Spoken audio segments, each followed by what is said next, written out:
El Señor les bendiga a todos y a todas. Amén. Vamos a continuar nuestro estudio en el capítulo 9 del libro de Romanos. En el versículo 29 vamos a comenzar, pero vamos a dar lectura al 28.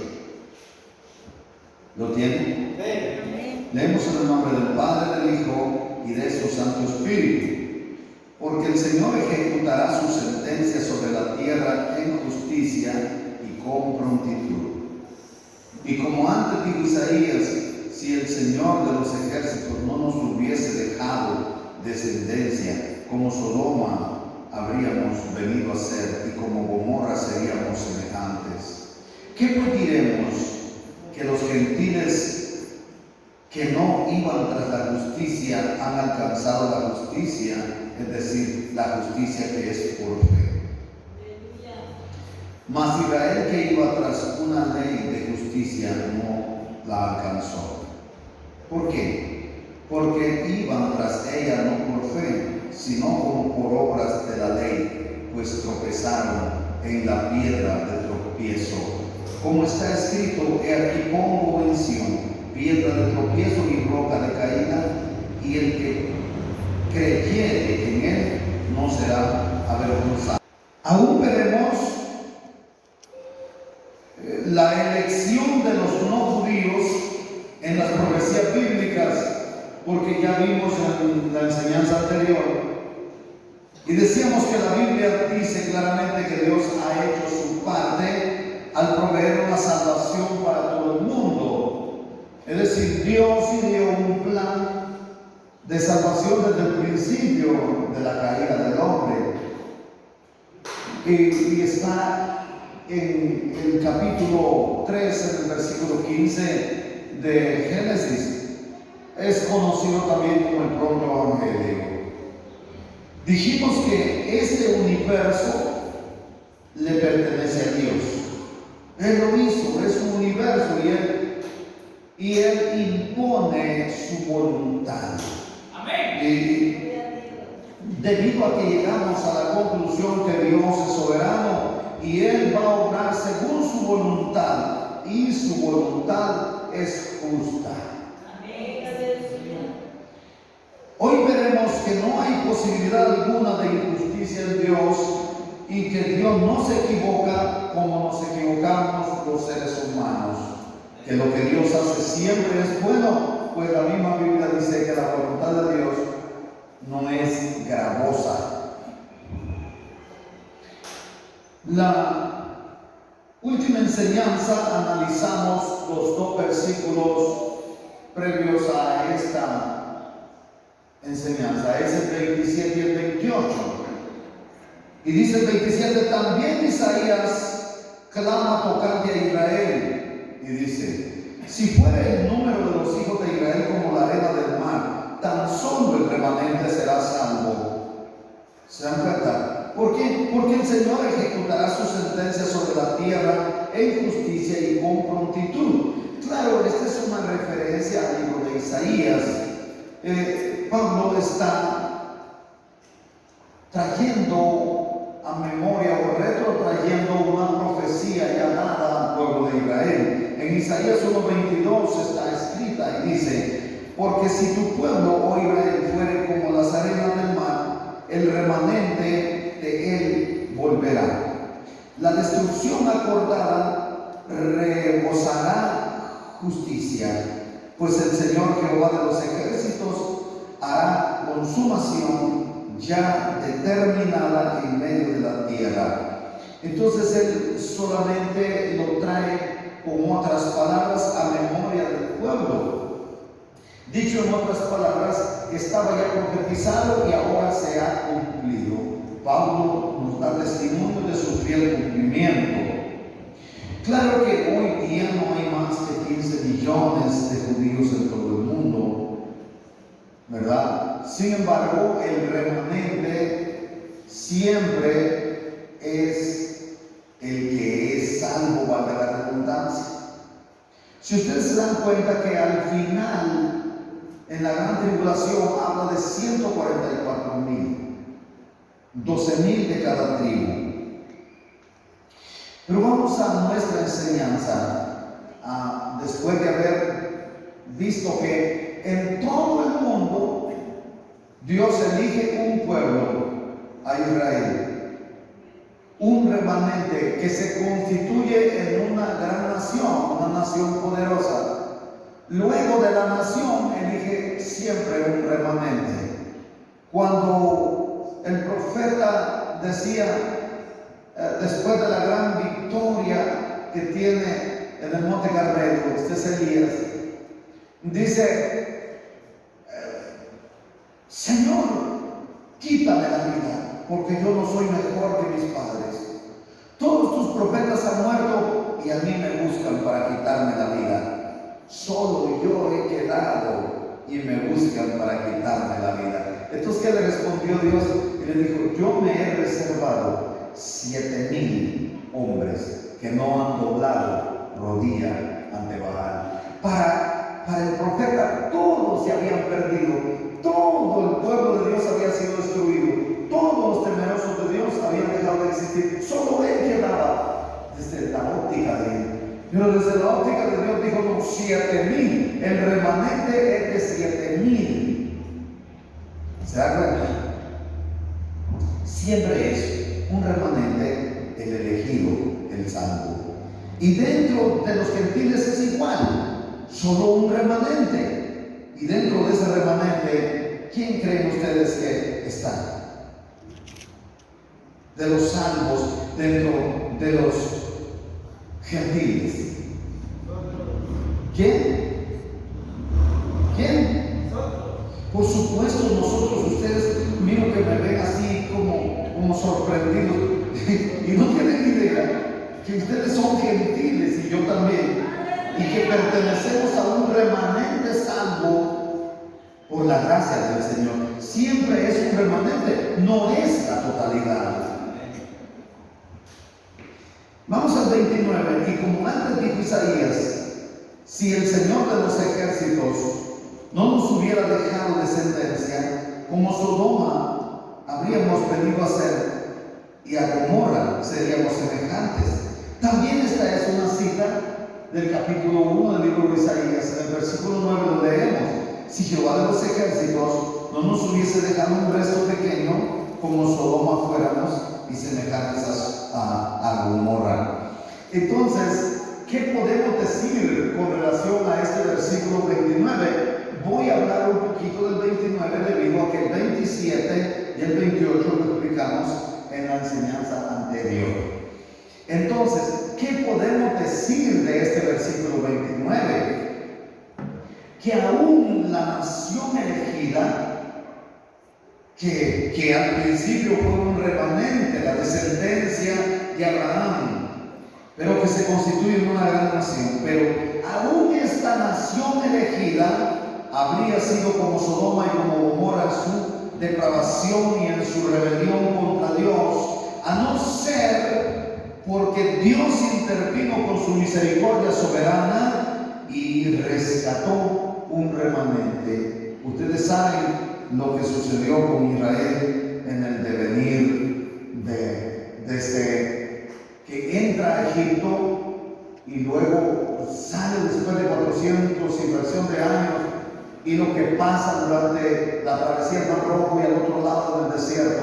40 años tiene que divagar, y el Señor dice: ninguno de esta generación va a entrar, todos van a caer en el desierto, excepto los niños. Y 40 años duraron en el desierto, porque eso es lo que se requiere para que se extinga una generación. Así que, qué tremendo, ¿verdad? Aún esta nación habría venido a ser como Sodoma y Gomorra si Dios no hubiese intervenido. Ahora, ¿qué podemos decir nosotros al conocer que es la voluntad soberana de Dios la que impera en cuanto a la salvación de todo ser viviente? Es aquí donde nos damos cuenta que hay una elección. La palabra de Dios dice que en el libro de Efesios que en Cristo nos escogió Dios antes de la fundación del mundo, para que fuésemos hechos santos y sin mancha delante de Él. Es decir, no se había fundado el mundo cuando usted ya había sido elegido. O sea, Dios elige según su soberana voluntad. Aquí es donde nosotros nos damos cuenta que queda en entredicho el orgullo del fariseísmo y también la orgullosa membresía de la iglesia del día de hoy, cuando creen ser mejores que otros cristianos, cuando hay una misión determinada que se cree ser mejor que los demás y que tiene mérito delante de Dios. Nadie es mejor delante de Dios. Todos somos culpables, todos somos polvo nada más. Solo es la gracia de Dios la que nos permite ser salvos. Si lo digo de otra manera, solamente la misericordia de Dios es la que evita que ustedes y yo vayamos al infierno, porque nosotros somos culpables. Somos culpables todos. Si no fuera porque Cristo pagó el precio que exige el pecado, la paga del pecado de muerte. Y la muerte se refiere a la muerte segunda, no a la muerte primera, porque la muerte natural, la muerte thanatos, la muerte necros es algo que ya se determinó desde el cuerpo. Una vez el hombre come del fruto prohibido, el hombre se constituye inmortal. No hay posibilidad de que viva eternamente. Gracias a Dios que envió a su Hijo y gracias a Jesucristo que hizo el sacrificio y tomó nuestro lugar, entonces dice: todo el que viene a mí, la muerte segunda no tiene potestad sobre él. Y la muerte segunda es el lanzamiento al lago de fuego. Entonces todos nosotros somos culpables y moriríamos eternamente si no fuera porque Cristo pagó el precio de que exige el pecado. Es esa sentencia, la paga del pecado de muerte. Vamos al verso 30. ¿Quién pues diremos?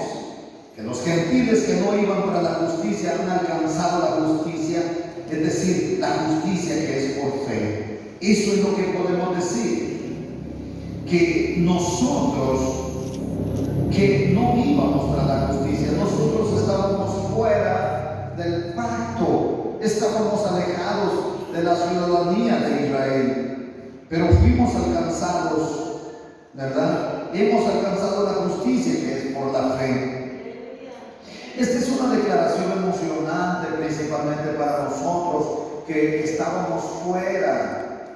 Para nosotros no era. Tanto así que cuando Jesús vino, hay una mujer sirofenicia que está pidiéndole que sane a su hija, que libere a su hija. Y entonces los discípulos de Jesús le dicen: despáchala, mira que da voces a nosotros. Entonces Jesús dijo: no está bien echar el pan de los hijos a los perrillos. Y dice: porque yo no fui enviado sino a las ovejas perdidas de Israel primeramente. Vemos que allí nos incluye él, claro, pero posteriormente, porque dice: yo fui enviado primeramente a las ovejas perdidas de Israel. Y si dice primeramente es porque hay un remanente que tendrá oportunidad en segundo lugar, y somos nosotros. Así que esta declaración es bien emocionante, bien nos llena de gozo. ¿Por qué razón? Porque los judíos, ellos iban tras la justicia en base a su ley, en base al sistema mosaico. Pero los no judíos, que ni actuaron según dice Pablo, hemos hallado la justicia porque Dios así lo quiso, porque Dios así lo obró. Y esto se logró gracias a Jesucristo. Las escrituras del Antiguo Testamento establecen profecías que serían salvas todas las personas, que tendríamos una oportunidad todos. Pero ahora la historia tuvo su cumplimiento gracias a que Cristo murió por nosotros. Isaías lo había dicho, que los no judíos también seríamos salvos. Pero hermano, dirá usted nos está diciendo que hay testimonio, que hay prueba, que la historia está dando a conocer que esto ha tenido su cumplimiento.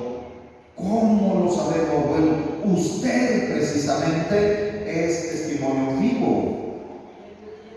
Pero con esa actitud, hermano y hermano, ¿a quién va a convencer usted? Y yo le digo, usted es testimonio vivo de que la palabra se ha cumplido, que la salvación ha llegado a nosotros y usted.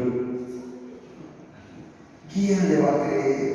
Hermano y hermano, cuando hablo de que ustedes son salvos, estoy diciendo que han escapado del tormento eterno y ustedes creo que no lo creen.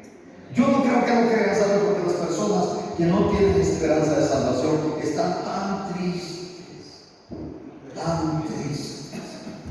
pero usted así, ay, yo ya escapé de la tribulación, ya escapé de vera, ya escapé yo, madre.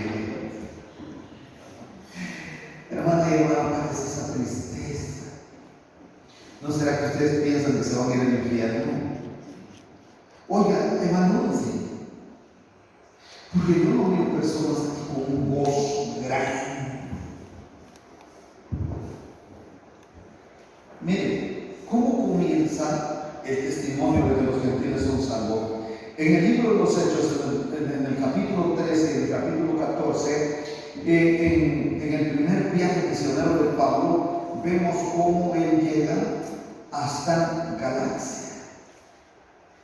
Y es ahí donde va siendo salva la gente.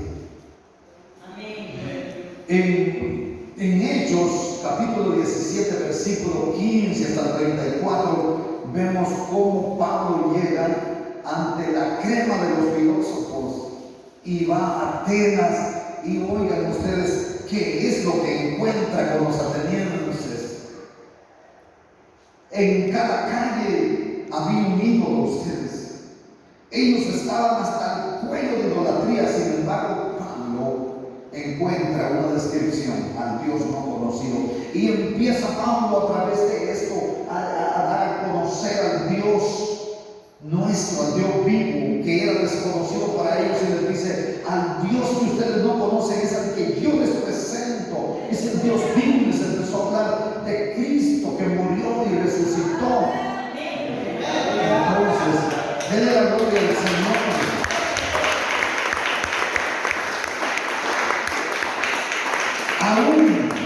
Aún a las personas que estaban hundidas en idolatría, personas que es difícil entrarles con el Evangelio, Pablo le llevó el Evangelio, y hay personas salvándose desde ahí hasta llegar de generación en generación hasta nosotros.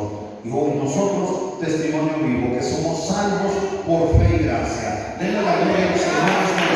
Hay que despertar. Usted está salvo, usted está salvo. Gloria a Dios. Así que los gentiles que no iban para la justicia, que no actuaron para nada, estaban ahí como sentenciados y esperando que se ejecutara la sentencia. ¿Sabe cómo cuando en la ley de otros países es válida la sentencia de la horca? Y ponen una horca ahí, y ponen un banquillo y traen al que van a ahorcar al sentenciado, le ponen la soga en el cuello y le ponen una capucha y le ponen un banquillo aquí. Y el sentenciado no hace nada por liberarse de la horca, solo está esperando la orden de que le quiten el banquillo para patalear y morirse ahorcado. Así estaban los gentiles. Pero Dios lo hizo todo mediante Jesucristo. Él lo hizo todo. Él dio a su Hijo unigénito para que todo aquel que en él crea sea salvo, que no se pierda, que tenga vida eterna por medio de Jesucristo.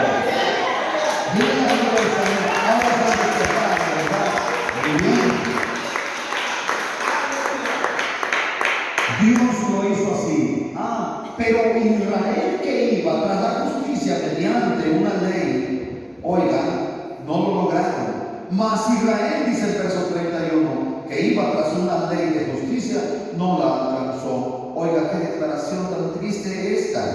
En otras palabras, los judíos, tratando de seguir una ley que debiera haber producido justicia, no alcanzaron esto con esa ley, porque lo estaban haciendo, ¿verdad?, a través de sus propios medios, de esfuerzos humanos. Y ningún esfuerzo humano logra mover la voluntad de Dios para que actúe de esta o de otra manera. Esta es una declaración trágica, es una declaración triste, porque ellos trataron de producir su propia justicia por ese sistema mosaico, pero no lo lograron. Y si nosotros decimos, bien hermano, lo lograron, démosle un vistazo a la nación de Israel, cómo están hoy día.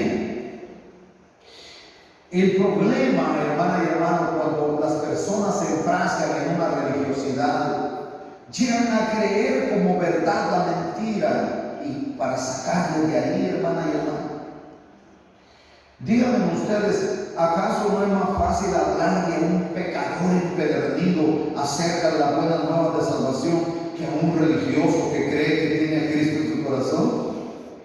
Oigan, vayan ustedes y háblenle a una persona que está perdida en la religión tradicional, y ustedes dicen, mire, solo mediante Cristo usted puede ser salvo, puede ser salva. Y dice, sí, yo tengo a Cristo. Usted tiene que recibir a Jesucristo como su único y suficiente Salvador. Ya lo recibiste. Le digo una a mi tía, yo le estuve evangelizando con cáncer, oigan ustedes, y le dije, ¿por qué se va a perder? ¿Por qué no viene a los pies de Cristo? ¿Qué tiempos que vienen? ¿Cuándo vino usted al Evangelio? Y yo, no, me dijo, yo estoy en mi religión. No, me dijo, usted está condenada. Le dije, ¿quiere usted oír la verdad? Le dije, hoy, y se enoja. ¿O quiere usted seguir en su mentira y arrepentirse cuando sea demasiado tarde? Decime, me dijo, pero yo le quiero me salvar. Vaya. Después le seguía hablando y me dice, mira, cuando nos muramos, nos vamos a dar cuenta, a ver si gana tu religión o gana la mía. Y yo, no, si esto fuera, si la salvación fuera por competencia, no, yo no quiero competir con ustedes. Pero tiene que saber que el rechazar a Cristo como su único y suficiente Salvador le va a doler por la eternidad. No me dijo, si uno lo ha rechazado, si aquí lo tengo, no, le dije, usted está, no, hombre, como usted es un fracaso, le dije, mejor ya no más. Es tan complicado hablar o tratar con algunas personas que proclaman una religiosidad. Son más difíciles de alcanzar con el Evangelio. Incluso, hermana y hermano, hay algunas personas que son miembros formales de la iglesia y están radicadas en alguna congregación determinada, y por la doctrina que les han inculcado, esas misiones perdidas, oigan, no han tenido una experiencia personal con Cristo y se han convertido en religiosos empedernidos y no tienen esperanza tampoco. ¿A quién les quiero llevar? Que nunca el ser humano podrá reconciliar la soberanía de Dios con la responsabilidad de los hombres. No se puede hacer. Pablo deja claro que si usted es salvo, que usted ha sido salvado, la responsabilidad es suya. Y si usted se pierde, la responsabilidad es suya también. Dicho en otras palabras, Dios ha hecho, oiga, lo que tiene que hacer para que toda la humanidad sea salva. ¿Qué es lo que tiene que hacer el ser humano? Aceptar lo que Dios ha provisto, pues Él ha hecho su parte, ha provisto una salvación para todo el mundo. Las puertas están abiertas. Ahí está la puerta abierta para que entre todo aquel que quiere. Así lo dice Juan 6:37. Todo aquel que el Padre me da, viene a mí. Y aquel que viene a mí, yo no le echo fuera. Oiga la declaración de Jesús. Pero ¿sabe cuál es el problema de muchas personas? Que creen en la elección divina, pero en su contra. Dicen, no, hombre, es que yo peco porque yo fui predestinado, para perderme. No, hombre, Otras personas dicen, no, yo no puedo servir a Dios porque yo no soy de los elegidos.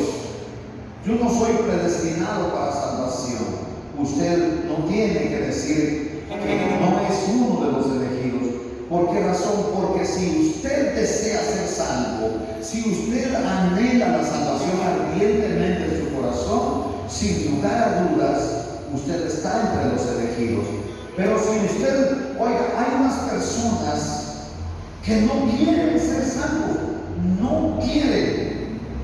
Hay un hombre que tenía 3 hijas,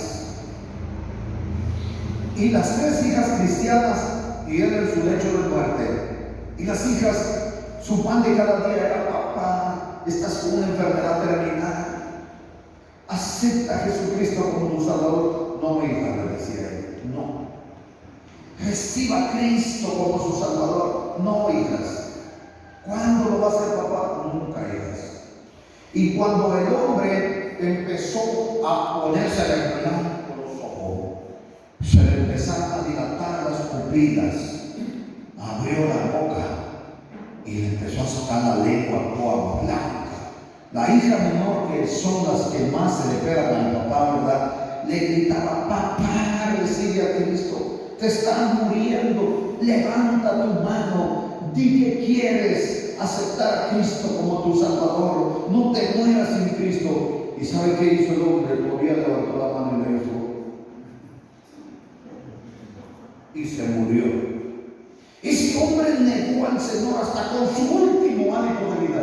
No quiso. ¿Sabe por qué? Porque no era elegido. Ahora bien, ¿pero este hombre era elegido para perdición? No. No era elegido para perdición. Él podía hacer uso de su libre albedrío. Tenía que aceptar el regalo que Dios ha provisto para todos los seres humanos para ser salvos, pero él no quiso.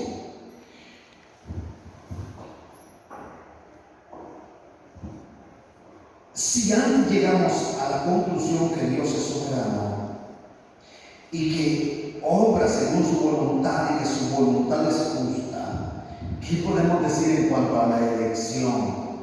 Es que a usted la eligió, usted lo eligió, a mí me eligió antes de la fundación del mundo para que tuviésemos santo delante de él. Por eso es que anhelamos estar en su presencia. Entonces la elección es solo para los salvos, para los redimidos, pero la elección no es para los perdidos. Dicho en otras palabras, usted como salvo en Cristo, usted como salvo en Cristo puede atribuirle a Dios la elección, pero los perdidos no pueden atribuirle a Dios el hecho de que se perdieron, fracasaron porque no quisieron, porque dice: todo el que quiera venir en pos de mí, niéguese a sí mismo. ¿Saben por qué ellos se pierden? Porque no quieren negarse a la voluntad pecaminosa de su carne. Lo siento mucho, Dios no tiene responsabilidad en eso. Pero su misericordia es tan grande que le ha elegido a usted.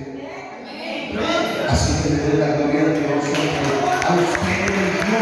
Por eso usted anhela la salvación ardientemente en su corazón.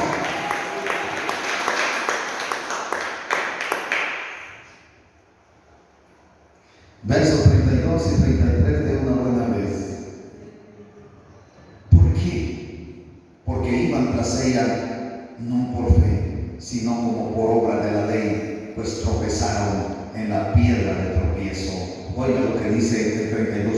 ¿Por qué no alcanzaron la justicia mediante el sistema de ley mosaico? Porque iban tras la ley, como por obra de la ley, y tropezaron en esa piedra de tropiezo. ¿Cómo? Como está escrito: y aquí pongo en Sión piedra de tropiezo y roca de caída, y el que creyere en él no será avergonzado. Y sabe una cosa, dice que esa piedra es Cristo, la piedra que descendió del cielo, y claramente dice que el que caiga sobre la piedra será destrozado, y sobre aquel sobre el que caiga la piedra será desmenuzado. La verdad es que no hay escapatoria. Lo ideal es venir a los pies de Cristo y rendirnos ante él. Esto esos dos versículos finales, ¿verdad? Donde Pablo aquí considera a la mayoría, o sea, a los no elegidos de Israel. Y dice claramente que su fracaso no se debió a que no eran elegidos, no se debió a eso, sino a que ellos no hicieron uso de su libre albedrío para ser salvos. Así que el libre albedrío tiene su lugar. Y Dios, por cierto, manda a toditos los hombres en todo el mundo a que se arrepientan de sus pecados para que sean salvos. El último versículo, que es el versículo 33, donde dice: aquí pongo en Sión piedra de tropiezo y roca de caída, y el que cayere en él no será, y el que creyere en él no será avergonzado. Estas son dos citas que proceden del libro de Isaías. La primera la van a encontrar en el capítulo 8, versículo 14, y la otra vamos a verla en el capítulo 28, versículo 16. Israel cayó, tropezó en esa piedra. Ellos rechazaron a Jesucristo, la piedra principal del ángulo. Para el no judío la cruz era como una locura, dice, pero el que creyere, sea judío o sea gentil, dice la Biblia, será salvado por la cruz, es decir, lo que Jesús hizo en la cruz. Por lo tanto, para ser salvo se requiere venir a los pies de Jesucristo con humildad, llegar al Señor confiadamente y con toda sencillez, doblegando todo nuestro orgullo, ¿verdad? Porque el hombre natural va a tratar de producir o de obtener salvación mediante algún proceso natural, mediante algún rito religioso, mediante sus propios esfuerzos, y le va a dar valor a lo que él hace y no a lo que Cristo ha hecho. Él tratará de reconciliar o de conciliar la soberanía de Dios con la responsabilidad de los hombres, como si la débil mente del hombre fuera capaz o fuera infinita, inefable. Pero recuerden, la mente del hombre es finita, y lo que el hombre hace, la justicia del hombre, es como trapo de inmundicia, dice la Biblia. La única justicia valedera delante de Dios Padre es la justicia mediante Jesucristo. Él es el justo, el que no conoció pecado. Dios no hizo pecado. ¿Para qué? Para que nos justificara a nosotros. El justo pagó por los injustos. Él es nuestro Redentor, Él es nuestro Salvador. He llegado al final de la enseñanza del día de hoy. No sé si tienen alguna duda o alguna pregunta.